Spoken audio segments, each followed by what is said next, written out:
नमस्कार जी, राधे राधे। कैसे हैं आप सभी? आशा करती हूँ कि आप सब अच्छे होंगे, खुश होंगे, स्वस्थ होंगे। तो जी सुबह-सुबह का समय है और सुबह के 6:30 बज गए हैं और खाना मैंने कर दिया है बच्चों के लिए तैयार और दुकान के लिए भी बना दिया है, बस पैक करना रहता है।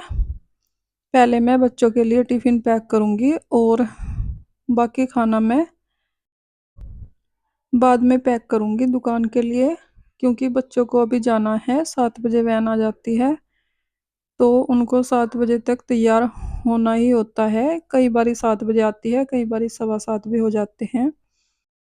तो जी आज मैंने बनाई है कटहल की सब्ज़ी और रोटी यहाँ पर मैंने टिफ़िन में रख दी है। और जो ये डब्बी है मेरे से बंद नहीं हो रही थी, तो फिर मैंने बच्चों को बुलाया, इन्होंने बंद कर दी है और अब चले जाएँगे स्कूल। उसके बाद मुझे आज करनी है अपने सूट की सिलाई। तो मैं बच्चों को भेजने के बाद थोड़ा-सा पानी पीने के बाद आ गई हूँ मैं अपना सूट लेकर, क्योंकि ये मैंने कई दिन हो गए कट करके रखा था। इसको मैंने कट किया था, 3-4 सूट मैंने इकट्ठे ही कट किए थे, तो 2 बचे हैं, 2 मैंने सिलाई कर लिए हैं। और ऐसे ही मेरे से सिलाई होती है, एक साथ ही नहीं होती है, क्योंकि घर का काम भी होता है, फिर थकावट भी हो जाती है। और आज मैंने सोचा मौसम भी ठीक-सा था, बारिश हो गई थी, तो इसलिए और इसकी लाइनिंग भी नहीं थी, तो दुकान से लाइनिंग मँगाकर मैंने धुल दिया था लाइनिंग को और प्रेस भी कर दिया था। फिर भी हल्की-फुल्की सलवटें आ गई थी, क्योंकि 1 दिन पहले ही प्रेस करके रखा था, तो इसलिए। और यहाँ पर मैंने जो कटिंग करके रखी हुई थी कमीज़, उसको मैंने लाइनिंग के ऊपर रखा और सेम ही कट कर लिया, क्योंकि इसमें लाइनिंग लगेगी, यानी कि अस्तर।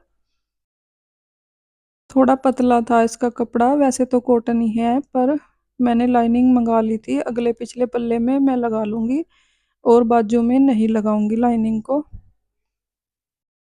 क्योंकि अगले पल्ले में कढ़ाई थी हल्की-फुल्की सी और उसमें से ही मैंने बाजू निकाल दी थी, तो उसमें ज़रूरत नहीं पड़ेगी लाइनिंग लगाने की। तो जी यहाँ पर मैंने अगले पिछले पल्ले की लाइनिंग कट कर ली है और अब कट कर लूँगी बाजू। बाजू के लिए मैंने कपड़ा बचा लिया था और जितनी मुझे बाजू के लिए चाहिएगा, मैं उतना कपड़ा निकाल लूँगी। क्योंकि बाजू जो पौनी होती है वो 17-18 ही होती है, तो मैंने 20 इंच कट कर ली है और इसकी कटाई वगैरह कर लूँगी। निशान लगाकर जैसे बाजू की कटिंग होती है, वैसे ही थोड़ी-सी गोलाई देकर बस हिसाब से। और इस टाइम पर लाइट गई हुई थी, तो मैंने कटिंग का जो काम था वो मैंने निपटा लिया था, क्योंकि मुझे प्रेस भी करनी थी, उसके बाद सिलाई करनी थी। क्योंकि गले वगैरह भी चिपकाना होता है प्रेस से, तो इसलिए। और उसके बाद मैं बैठ गई थी, चाय-वाय पी ली थी हमने सबने। मैंने भी, पतिदेव ने भी और मेरे भाई ने भी, क्योंकि चाय पतिदेव ने बनाई थी, तो मैंने वीडियो वगैरह नहीं बनाई है उसकी। और अब लगा देती हूँ दुकान के लिए टिफ़िन। और बारिश की वजह से लाइट चली गई थी, तो नहीं आई थी, तब तक मैं और सारे काम निपटा लूँगी किचन के। और जब तक लाइट भी आ जाएगी, फिर प्रेस करके अपना सूट सिलना शुरू करूँगी। तो जी यहाँ पर मैंने सब्ज़ी जितनी भी बची थी वो मैंने एक बर्तन में निकाल कर लगा दी है फ्रिज में और किचन काउंटर कर दूँगी साफ़।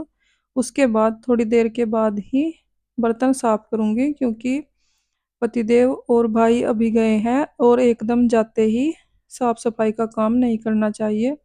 थोड़ी देर मैं बैठ गई थी, पानी-वानी पिया और उसके बाद ही किचन की सफाई की। झाड़ू मैंने लगा दी थी सुबह ही और पोछा मैं आज नहीं लगाऊँगी, क्योंकि मौसम ऐसा ही हो रहा है, फिर से ऐसा ही हो जाएगा। पोछा लगा भी दिया तो, और मुझे अपना सूट भी सिलना है, तो इसलिए मैंने सोचा कल लगा लूँगी, 1 आधे दिन का तो कुछ नहीं होता है। तो जी यहाँ पर मैंने सारे बर्तन कर दिए हैं साफ़ और उसके बाद गैस चूल्हा भी साफ़ कर दूँगी। तब तक लाइट भी आ गई थी, तो फिर प्रेस करके अपना सूट सिलाई करना शुरू करूँगी। तो जी किचन को मैंने कर दिया है साफ़ और किचन का काम मेरा लगभग निपट ही चुका है। और जब भी मुझे सिलाई करनी होती है, मुझे अपना काम थोड़ा जल्दी ही निपटाना पड़ता है और जो एक आधा काम रह जाता है मैं छोड़ भी देती हूँ, बाद में कर लेती हूँ क्योंकि सारा काम ही साफ-सफाई का करेंगे तो थकावट भी हो जाती है एक तो और फिर सिलाई वगैरह करने का भी मन नहीं करता है। तो जी लाइट आ गई थी यहाँ पर, जो थोड़ी बहुत सिलवट आ गई थी कपड़े में क्योंकि 1 हफ्ता हो गया कटिंग करके रखा हुआ था मैंने। इसकी मैंने वीडियो भी शेयर की थी जब मैंने कटिंग किए थे अपने 3 सूट। और अब प्रेस से मैंने बुकरम वाला गला भी चिपका लिया है कपड़े से और इसका साइड वाला कपड़ा कट कर दूँगी और फिर सिलाई करना स्टार्ट करूँगी। तो जी साइड से जितना भी एक्स्ट्रा कपड़ा था वो निकाल दिया है और मुझे गला थोड़ा-सा बड़ा लग रहा था, ऊपर से भी मैंने कर दिया है कट। उसके बाद मुझे अस्तर को जोड़ना था कपड़े में, तो मैंने सुई से ही कच्चा कर दिया है और अब आ गई हूँ मैं सिलाई करने के लिए। सबसे पहले गला ही बनाऊँगी अगले वाला, इसके मैंने बीच में कट लगा लिया है और जो कमीज का कपड़ा है उसको भी कट लगा लिया है बीच में, ये निशानी के तौर पर होता है। तो जी यहाँ पर जो मैंने प्रेस से गला चिपकाया था बुकरम का और उसको कट किया था, उसकी साइड में जो कपड़ा बच गया था, उसको सबसे पहले मोड़ दूँगी और इसके बाद ही इसको कमीज पर सेट करके लगा दूँगी। तो जी गला बन गया है बुकरम वाला, अब इसको कमीज पर अटैच करना है। तो यहाँ पर मैंने सुइयाँ ले ली हैं 3-4 और सुई से अटैच करके अच्छे से जब सिलाई करूँगी जिससे कि गला इधर-उधर ना जाए और बिल्कुल सेंटर में ही रखना होता है गला हमें। और अब इसकी साइड-साइड में ही सिलाई लगानी होती है, एक बुकरम की साइड-साइड में ही। ये देखिए, बुकरम के ऊपर नहीं लगानी होती है सिलाई, बस उसकी साइड में लगानी होती है, ऐसे। और इसके बाद बीच वाला कपड़ा जो है हम कट कर देंगे। तो जी सिलाई अच्छे से लग गई है और जो ऊपर वाली साइड होती है इसको हम पक्का कर लेंगे 2-3 सिलाई लगाकर, जिससे कि सिलाई उधड़े ना क्योंकि ये बाद में नहीं लगती है, फ़ोल्ड हो जाता है गला फिर उसके बाद इस सिलाई को नहीं लगा सकते हैं, फिर पूरा ही गला उधेड़ना पड़ता है। तो जी सिलाई लगाने के बाद बीच वाला कपड़ा हम निकाल देंगे और जो ये बीच में कपड़ा है एक्स्ट्रा इसको भी निकाल देंगे। वैसे तो ये कपड़ा मुझे पहले ही निकालना था जब मैंने फ़ोल्ड किया था, पर कोई बात नहीं अब भी हो जाएगा।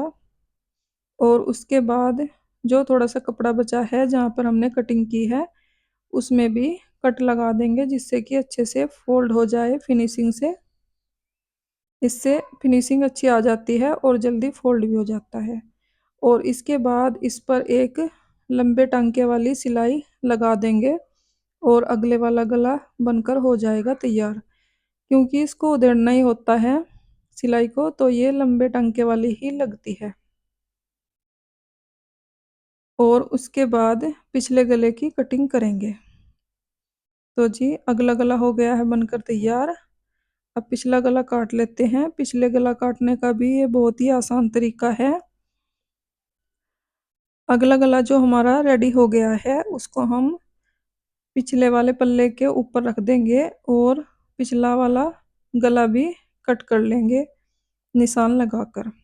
और जितना हमें रखना है उतना रख लेंगे, चौड़ाई सेम रखनी है ऊपर वाले गले के बराबर और डीप हमें जितना रखना है उतना रख लेंगे।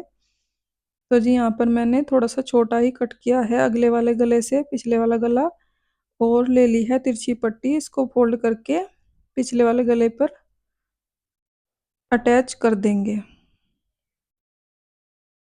तो जी पिछले वाले गले पर भी मैंने पट्टी लगा दी है और इसको एक्स्ट्रा कपड़े को हम कट कर देंगे। अब एक सिलाई और लगानी है, ये हमें पट्टी पर ही लगानी है, इधर नहीं लगानी है। बस जो हमने पट्टी अटैच की थी उस पर ही सिलाई लगानी है। और अब दोनों पल्ले हम जोड़ देंगे ऊपर की साइड से। यहाँ पर जो अगले वाला गला था उसके ऊपर हम पिछले वाले गले की पट्टी रखेंगे और सिलाई मार देंगे। बहुत ही आसानी से ये जुड़ जाएंगे। तो जी यहाँ पर मैंने निशान लगा लिए हैं जो कमीज में प्लेट लगती है वो। और ये वाली प्लेट और ब्लाउज की प्लेट सेम ही होती हैं, तो ऐसे ही मैंने निशान लगा लिए हैं। दोनों साइड लगेंगी और दो प्लेट पिछली साइड लगती हैं पिछले पल्ले में। इससे फिटिंग अच्छी आ जाती है कमीज की।